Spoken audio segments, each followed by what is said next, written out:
வணக்கம் சினிபாட் தமிழ் நேயர்களே, சிகரம் தொட்ட தமிழ் சினிமா நிகழ்ச்சியோட 25வது எபிசோடுக்கு உங்களை அன்புடன் வரவேற்கிறேன். இன்னைக்கு நம்ம பார்க்க போகிறது டைரக்டர் பாரதிராஜா டைரக்ஷனில் சத்யராஜ் நடித்து வெளிவந்த ஒரு சூப்பர் ஹிட் திரைப்படமான வேதம் புதிது படத்தை பற்றி தான்.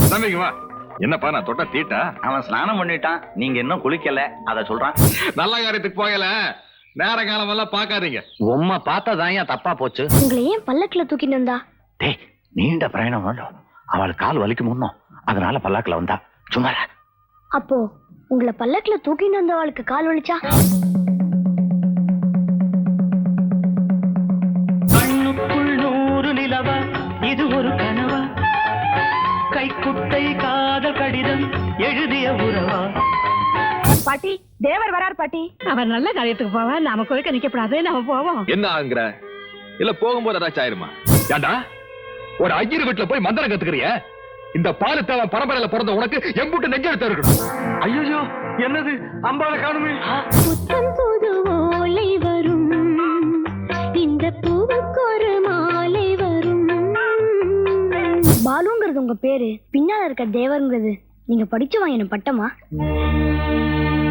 ஜாதியிலன்னு சொல்ற நீங்களே மூச்சுக்கு 300 தடவை பாலுத்தேவர் பரம்பரைன்னு சொல்லிட்டு இருக்கேளே. சத்யராஜ் சார் ஹீரோவா வில்லனா நிறைய கதாபாத்திரத்தில் நடிச்சிருந்தாலும் பாலுதேவருங்கிற இந்த கதாபாத்திரம் சத்யராஜ் லைஃப்ல மறக்க முடியாத நினைவுகளாக தான் இருக்கும். இந்த படம் டிசம்பர் 27, 1987 ஆண்டு வெளிவந்தது. ஜனனி ஆர்ட் கிரியேஷன் தயாரிப்பில் இயக்குனர் பாரதிராஜாவால் டைரக்ட் பண்ணது மட்டும் இல்லாமல் கே கண்ணனோட சாதிகள் இல்லையடி பாப்பா நாடகத்தை தழுவி இந்த படம் எடுத்திருப்பாங்க. இந்த படத்தில் சத்யராஜ், சரிதா மற்றும் அமலா ஆகியோர் முக்கிய கதாபாத்திரத்தில் நடிச்சிருப்பாங்க. மற்ற முக்கிய கேரக்டர்ஸில் ராஜா, சாருஹாசன், நிலகல் ரவி, ஜனகராஜ் மற்றும் மாஸ்டர் தசரதி ஆகியோர் நடிச்சிருப்பாங்க. இது தமிழ் பிராமணிய போலித்தனத்தை விமர்சிப்பதாகவும் பிராமணர்களை சித்தரிக்கப்பட்டது விமர்சனத்துக்கு உள்ளாகி தமிழ்நாடு பிராமணர் சங்கம் இந்த படத்தை தடை செய்ய எதிர்ப்பு தெரிவிச்சிருப்பாங்க. இருந்தாலும் விமர்சன ரீதியிலும் சரி, வசூல் ரீதியிலும் சரி, வேதம் புதிது ஒரு மாபெரும் வெற்றி படம்னே சொல்லலாம். அந்த ஆண்டு இந்த படம் 3 ஃபிலிம்ஃபேர் அவார்ட்ஸை வின் பண்ணுச்சு. சிறந்த திரைப்படத்திற்கான விருதும், இயக்குனர் பாரதிராஜா சிறந்த இயக்குனருக்கான விருதும், சிறந்த நடிகருக்கான விருதை சத்யராஜும் வாங்கினாங்க. அது மட்டும் இல்லாம சமூக பிரச்சனைகளுக்கான சிறந்த திரைப்படம் மற்றும் சிறந்த எடிட்டிங்கான விருதை பி மோகன்ராஜும் வாங்கினார். தேசிய திரைப்பட விருதுகளையும் பெற்று சாதனை படுத்த இந்த படத்தை வெளியிட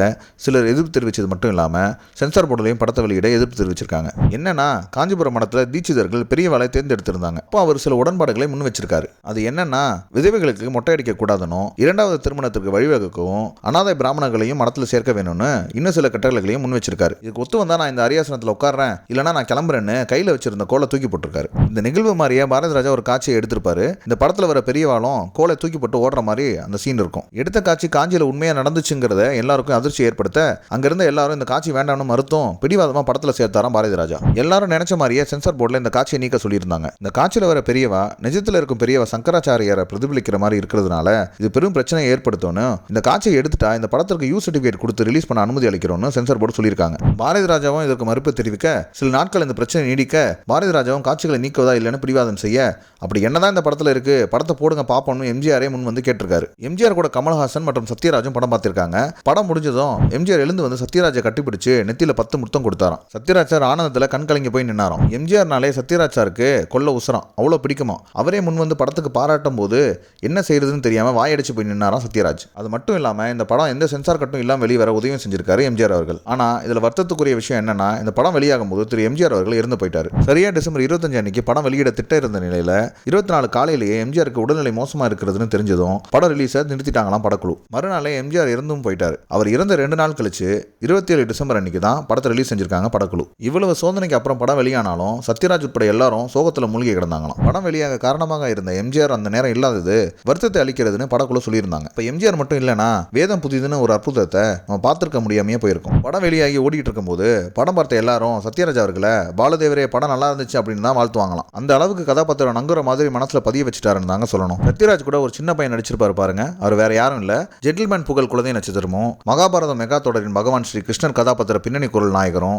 ஈரமன ரோஜாவை தொடரின் தந்தை கதாபாத்திர கலைஞருமான திரு வி தசரதி தாங்க. இவரோட குரல் வல்லமையை சொல்ல வார்த்தைகளே இல்லைங்க. குழந்தை நட்சத்திரமாகவும் இந்த படத்தில் அசத்திருப்பாரு. குறிப்பா சொல்லணும்னா வார்த்தைக்கு வார்த்தை பாலுதேவர்னு சொல்றீங்களே, பாலுன்றது உங்களுடைய பேரு, தேவருங்கிறது நீங்க படிச்சு வாங்கின பட்டமானு கேட்டிருப்பாரு பாருங்க. உடம்பு சிலுத்து போயிடுங்க.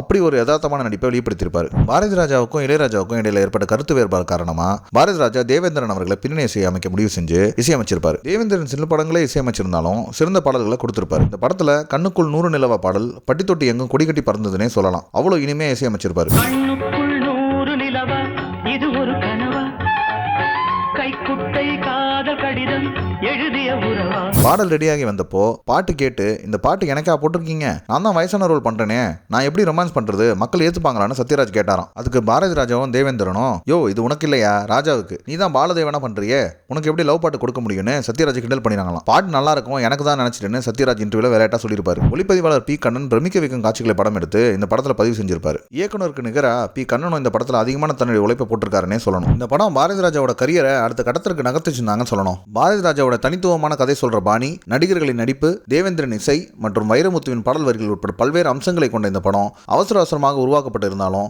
இது போன்ற சமூக அக்கறை கொண்ட படங்களை இயக்கிய பாரதி ராஜாவுக்கும் ரைட்டர் கே கண்ணன் அவர்களுக்கும் சினிபாட் தமிழ் சார்பாக ஒரு பிக் சல்யூட். மீண்டும் ஒரு நல்ல திரைப்படத்தோடு சிகரம் தொட தமிழ் சினிமா நிகழ்ச்சியில சந்திக்கலாம். தொகுப்பு உங்களுக்கு பிடிச்சிருந்தா சினிபாட் தமிழ் சேனலை சப்ஸ்கிரைப் பண்ணுங்க, லைக் பண்ணுங்க, பெல் பட்டனை கிளிக் பண்ணுங்க. நன்றி, வணக்கம்.